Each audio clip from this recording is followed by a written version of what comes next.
네, 여러분들 안녕하십니까? 사랑하는 시청자 여러분, 주민수입니다. 기다리고 기다리셨습니다. 물론 모의평가를 더 기다리셨겠지만, 네, 여러분들 어떻게 모의평가 잘 봤습니까? 6월 모의평가 저도 참 문제를 슬슬 하나씩 보고 있는데, 한국사 같은 경우는 일단 그거 말하기 전에요. 제가 지금 마이크를 새로 장만해가지고 하고 있는데 성능이 아직 초보 성능이라 뭐 아직은 기대할 만한 부분까지는 아닙니다. 하지만 뭐 그래도 뭐 이전 영상보단 좀 소리가 낫지 않겠습니까? 그리고 지금 녹화하고 있는 방 자체가 좀 소음도 좀 있고 울리는 방이어가지고 아쉬워요. 하지만 좀 조금이라도 예전보다는 좀 더 소리 집중이 잘 된다. 이렇게 의의를 두면서 여러분도 잘 들어주시면 감사하겠습니다. 여러분 참고하시고요. 네, 한국사 풀어보니까 뭐 그렇게 어렵진 않습니다. 그런데 그래도 착각을 하거나 그리고 무너지면 안 되는 부분 착각하다가 아니면은 뭐 너무 가볍게 보다가 틀릴 수도 있기 때문에 그런 거는 왜 제가 말씀을 드리는지를 하나씩 보면서 나중에 총평 가려서 같이 해서 말씀을 드리겠습니다. 중요하다 싶은 것만 찍고 바로바로 넘어갈게요. 1번 한국사 영역 문제입니다. 빗살무늬 토기가 너무 많이 나오지 않습니까? 답은 바로 이건 간섭기가 답이죠. 뭐 어렵지 않습니다. 단 좀 봐야 될 개념이 있다면 흥명활구 이거를 좀 보시기 바랄게요. 고려 때 있었던 대표적인 화폐 제도입니다. 그런 것 좀 보시기 바랄게요. 그 다음에 2번을 가겠습니다. 쌍기 과거제 문제죠. 이거는 고려사 일부, 아무튼 이거는 과거제를 처음 실시한 고려 광종을 알고 있어야 풀 수 있는 문제였습니다. 그래서 답은 몇 번일까요? 바로 노비안건법이죠. 고려 광종 같은 경우는 맞습니다. 호족을 견제해야 될 사람들이었습니다. 그래서 호족을 아주 세게 견제를 하죠. 처음에는 뭐 아주 살살 달래주면서 정책을 했었죠. 노비안건법 설치하면서 그렇게 가다가 결국에는 호종 숙청을 하게 되는 작업이 들어가죠. 이런 맥락으로 이루어지는 것이고요. 특별하게도 훈민정음이 여기 나오네요.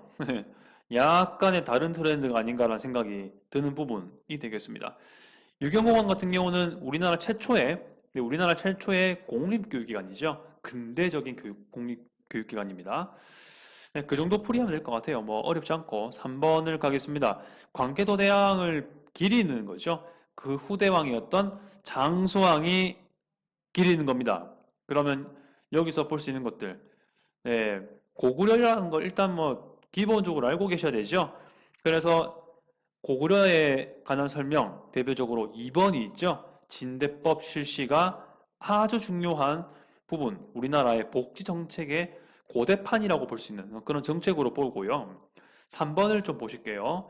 경국대전을 반포한 거랑 완성했다를 사실 같은 맥락으로 봐요. 성종 때라고 볼 수 있죠. 근데 경국대전을 어떻게 합니까? 그 시작한 왕이 따로 있습니다. 세조. 네, 내가 왕이 될 상인가? 그거 있죠? 아마 아실 겁니다. 네, 그 사람의 수양대군, 세조죠. 네, 그런 것을 보실 수가 있습니다. 그렇게 하고요. 바로 4번을 하기 전에 5번을 먼저 보겠습니다. 선다형 5번. 이거는 숙종 때죠. 조선 숙종 때 청나라와의 국경을 확정짓기 위해 했던 부분이었을 겁니다. 4번. 중요한 건 신라 불교인데요. 여러분, 스님이라해서 다 같은 시대입니까? 아니죠. 신라라는 걸 꼭 구분해가지고 공부하셔야 되겠습니다. 사실 저는 그나마 3점을 주려면 이런 걸 3점을 줘야 될 거라고 생각을 하는데, 아무튼 뭐, 한번 볼게요. 의상, 답이 바로 1번이죠. 원효랑 친구였지 않습니까? 동료였습니다. 같이 당나라 유학 가려다가 원효는 해골물 마시고 돌아오고 의상은 가지 않습니까? 네, 그렇다 해서 막 의상이 뭐 백성을 위하지 않았다 그런 건 절대 아니에요. 의상도 역시 조화를 중시했습니다. 네, 근데 좀 더 원효는 그 성격이 더 강했던 부분이고요. 또 좀 더 행동적이었죠. 자, 그리고 진울, 의천 각각 고려 사람들이고요. 신도도 마찬가지고 묘청도 마찬가지인데 진울은 무신집권기 때, 의청 같은 경우는 문벌귀족 시기쯤 돼갈 때, 그리고 신돈 완전 말기죠. 묘청은 완전히 문벌귀족 안 정중앙에 있는 사람이죠. 네, 그런 부분이 되겠습니다. 의천은 좀 예, 문벌귀족 좀 전이긴 해요. 좀 초기 고려라고 보시면 되겠습니다. 호족이 아직 세력이 많이 막강했을 때, 그때쯤. 공여 문제가 나왔습니다. 원나라 공주 시기 모습. 우리나라 고려 모습이죠. 고려의 말기 모습이 되겠습니다. 답이야 4번이란 걸 알 수 있을 것 같고요. 원나라 집권하면서 우리나라 고려의 그 세력을 갖춘 사람들이 권문세족이죠. 원나라에 힘있고 막대한 토지, 대토지 소유하고 이런 등등의 정치적인 부분도 분명히 있을 것이고요. 2번 같은 경우는 동학 농민운동과 관련된 부분이 되겠습니다. 동학 농민운동과 관련된 농민군들의 조직 행정기구죠. 조직기구. 그런 부분이 되겠습니다. 5번은 조선시대가 돼야 그런 얘기가 나오죠. 6번 가겠습니다. 소손령 나오고 말은 길어. 말은 긴데 조금 읽어보면 사실 키워드로 보면 끝나죠. 여진, 고려, 강화, 거란, 소손령. 그러면 이것은 뭔 얘기일까요? 서희의 단판 예교 문제죠. 이것으로 인한 리졸트, 결과를 묻는 문제가 되겠습니다. 강동육조 확보하지 않습니까? 이거는 사실 주관식으로 내도 바로 풀 수가 있어야 되는 그런 문제였을 겁니다. 3번이 답이고요. 보충사항으로 금강가야가 멸망한 거는 법흥왕 때, 신라 때고요. 완전히 가야가 멸망한 거는 대가야 멸망으로 이어지는 것이고 진흥왕 때라고 보시면 될 것 같습니다. 훈련도감은 임진왜란 중간에 만들어집니다. 그렇게 좀 같이 보시기를 바라겠습니다. 폐단 7번 보겠습니다. 공납제도라고 나와 있죠? 공납제도의 폐단, 바로 방납이 되겠습니다. 그러니까 어떤 사람이 왕 쪽으로 특산물을 내야 되는데 그 여력이 안 되니까 되더라도 강제적으로 중간자가 개입을 해가지고 중간자가 대신 내주는 거예요. 대신 이 농민은 중간자한테 엄청난 이득을 줘야 됩니다. 그러면서 오히려 농민의 삶이 어려워지는 부분, 쌀도 마저 생산도 못 해내는 그런 부분이 발생하죠. 그래서 조선 후기 때 얘기고, 이 바뀌는 부분이 그때에 농민의 주 전공인 쌀을 내게 해주고 다른 비단 같은 것도 내게 하는 거 따로 있어요. 아무튼 쌀 중심으로 특산물 대신 낼 수 있는 제도가 되는 거죠. 이게 바로 대동법이고, 이런 배경은 바로 방납의 폐단도 있지만 그만큼 조선 후기 때 쌀 재배가 많이 되고 있었다, 경제력이 좀 올라갔다라는, 사실 어떻게 보면 역설적이긴 한데 그런 것도 보여주는 것이고, 그만큼 나라에서 특산물을 굳이 농민에게 말고 다른 상인들을 통해서 받을 수 있는 배경도 되었습니다. 공인들 등장하죠. 이런 것도 같이 공부하시면 좋겠습니다. 4번의 직전법은 세조가 했죠. 직전법, 현직 관리한테만 실질적인 토지 제도를 부여해주는 그런 정책입니다. 공음전은 고려에 대대적으로 이어갈 수 있는 관리직도 이어주고 경제적인 것도 이어주고 그런 거죠. 공음전. 전시과는 그게 아니고 실제로 순수하게 관리에게 수고했다, 수고했어 라고 봉급을 주는 개념의 토지가 전시과고요. 근원중보는 고려의 대표적인 돈, 사실 우리나라 최초의 화폐, 우리나라 국산 순수화폐죠. 그렇게 하면 되겠습니다. 8번. 주세붕 나왔습니다. 등판했습니다. 조선시대 유학교육 선현제사를 담당했습니다. 조선 때의 유교의 지방의 어떤 유력한 교육, 정치, 제사 통합해주는 기관, 서원밖에 없죠. 서원 문제였습니다. 결국 답은 사림의 지위 향상에 기여한 것이 답이었습니다. 4번이 답이고요. 다른 건 말도 안 되죠, 사실. 참고로 5번 같은 경우는 최씨 무신 정권이라 한다면 교정도감쯤 되겠죠. 3번 같은 경우는 우리나라 최초의 신문입니다. 한문으로 된 신문, 외국 문물을 소개해주는 등의 부분, 기능을 했죠. 9번 가겠습니다. 청나라가 침략한 전쟁, 병자호란, 정유호란, 그리고 세자와 신하들이 인질로 끌려갔다. 결국 뭐 엄밀히 말하면 병자호란이 되겠죠. 그렇게 말해서 2번이죠. 말 다 했습니다. 말할 필요도 없는 문제. 바로 패스. 이건 따로 풀이가 필요 없습니다. 설명이 이미 선다에 다 나와 있기 때문에. 가의 내용으로 적절한 것은 척 외양일체론, 척과 주존론 나오고요. 19세기 이후 때 위정척사 운동 문제가 여기 나오고 있네요. 그러면 뭐가 돼야 될까요? 이때 관련된 내용 시기적으로 봐도 될 수 있는 건 답이 4번밖에 없죠.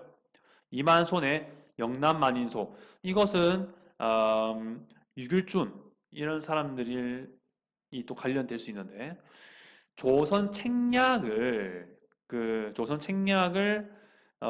들여오지 않습니까? 우리나라에.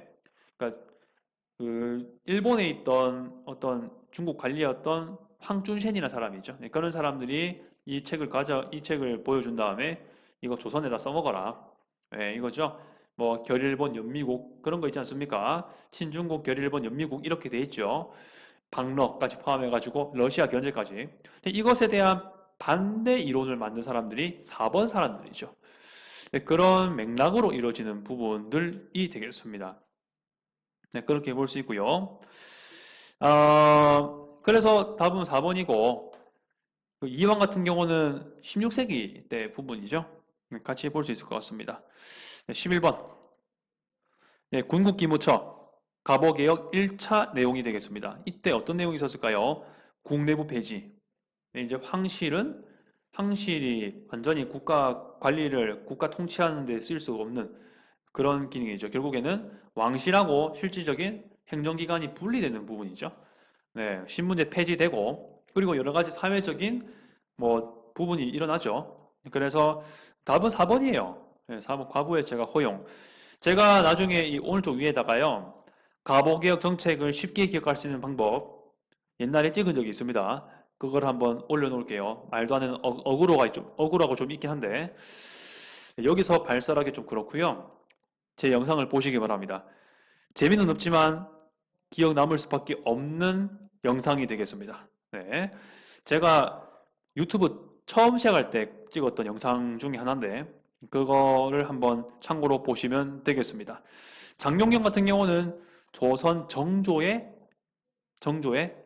친위부대죠. 하지만 이 친위부대긴 하지만은 나름대로 아주 최첨단 무기를 가지고 있던 그런 사람들이었습니다.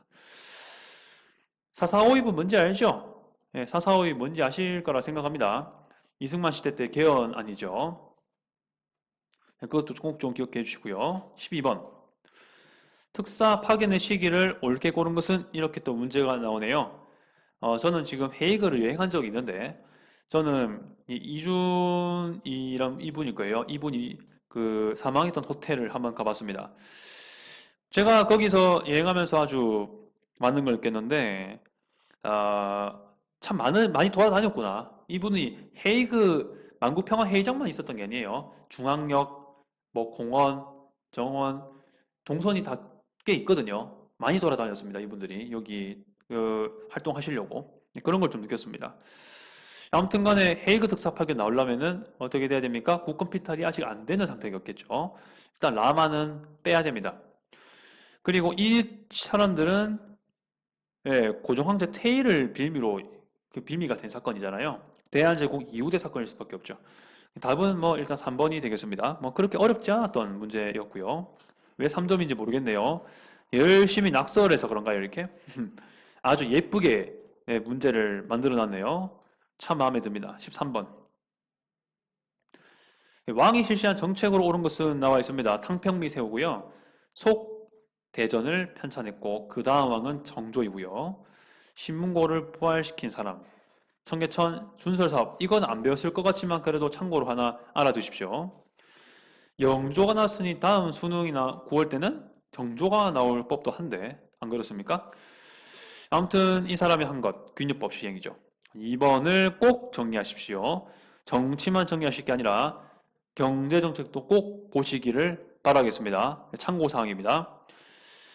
사신관 제도는 언제 거냐면요. 그때죠. 태조 왕건 때 그 지방 세력들한테 견제하기 위해서 한 거죠. 그 지방의 호족 자제들을 수도로 교육시키러 하는 빌미로 올라오게 하고, 만약에 해당 지역에서 반역 행위가 있다 그러면은 그 지역 안을부터 일단 잘라내는 거죠. 예, 볼모로 올라온 개경의 볼모로 올라온 그 자재를 작살내는 거지요.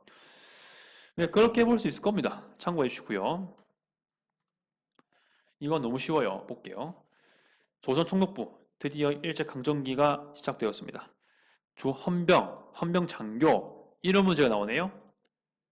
헌병 통치 시기인 걸 알 수 있을 겁니다. 이렇게 되고요.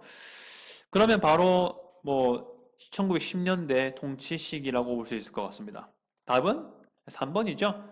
헌병 경찰제 시기 때 모습이었습니다.